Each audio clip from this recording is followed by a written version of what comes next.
5 seconds.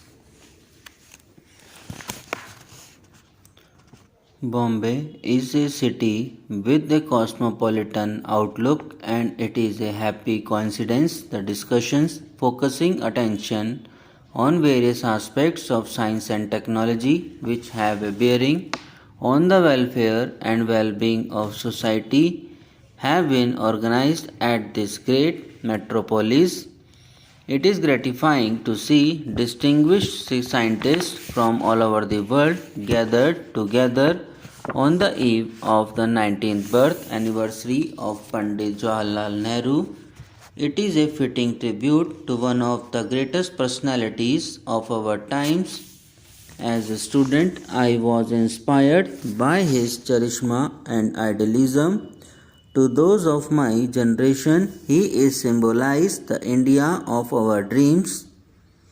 I came into close contact with him when I was a member of the Constituent Assembly, and a little later when I was invited by him to be a member of the working committee of the then Indian National Congress. I was fortunate to have had the opportunity of working closely with this great nationalist statesman in the exciting days following the advent of freedom. A nobler soul so completely dedicated to the service of the country and its people is hard to find in the history of any nation. That we had this great man to inspire us during the struggle for freedom and guide our destiny during the crucial most independence era is indeed a stroke of good fortune. He had a sensitivity of mind which he combined so well with a care of delicacy of feeling and large generous impulses.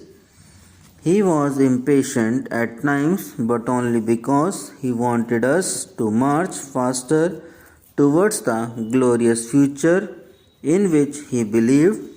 There were few others in positions of authority at that time who could have visualized the role of science in national affairs as Jawaharlal ji did. He tried to mold our thought and action and place it on a progressive, scientific, dynamic, and non-communal basis within the framework of existing political and social institutions into which he breathed a new spirit and new vitality. He was the foremost among the pioneers in thinking of the progressive and purposeful advancement of science and technology in the country. He was not only the pioneer of modern India, but its architect and builder as well. He provided an impetus to all modern concepts of nation building and provided the encouragement and moral support to those seeking to launch India onto the international scene. He realized even before India became free that our economic regeneration and progress towards the modern age could not be achieved unless we could plan ahead for prosperity. With his association and experience of pre-independence planning, he infused dynamism and imagination as chairman of the Planning Commission into the 5-year plans which have today brought us to the forefront among the developing countries of the world. His innate optimism overcame the tremendous challenges and problems which beset India in the early years of our freedom.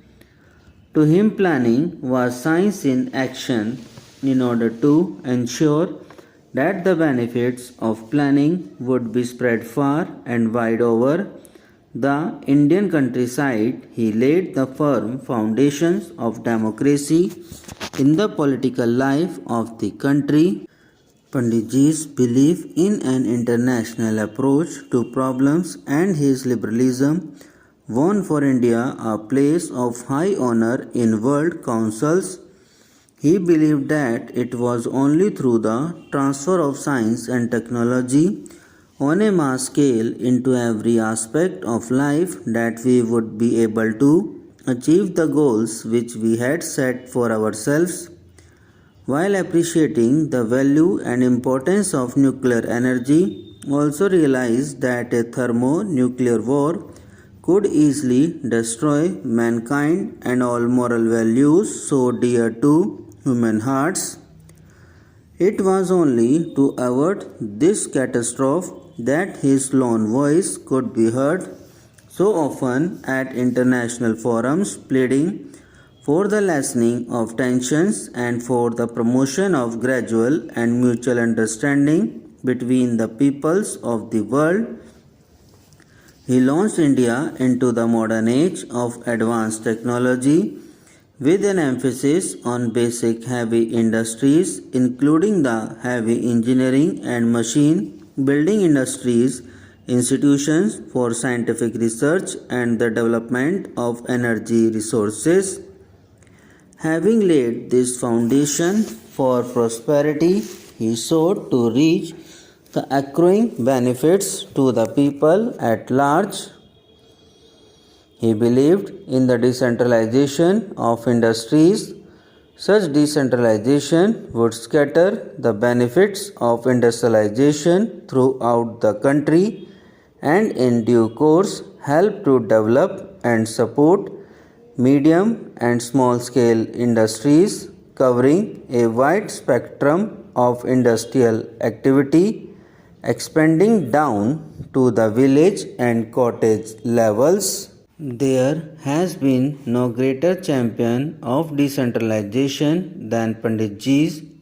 He moved in Parliament in 1958 a historical scientific policy resolution which pledged to secure for the people of India all the benefits that can accrue from the acquisition and application of scientific knowledge. He patronized aspects of science and technology which go under the umbrella of scientific knowledge from nuclear science to agricultural science. You have handsomely paid tribute to this great scientist statesman on the eve of his 19th birthday anniversary to machine building industries, institutions for scientific research, and the development of energy resources. Subscribe now and press the bell icon. Never miss an update.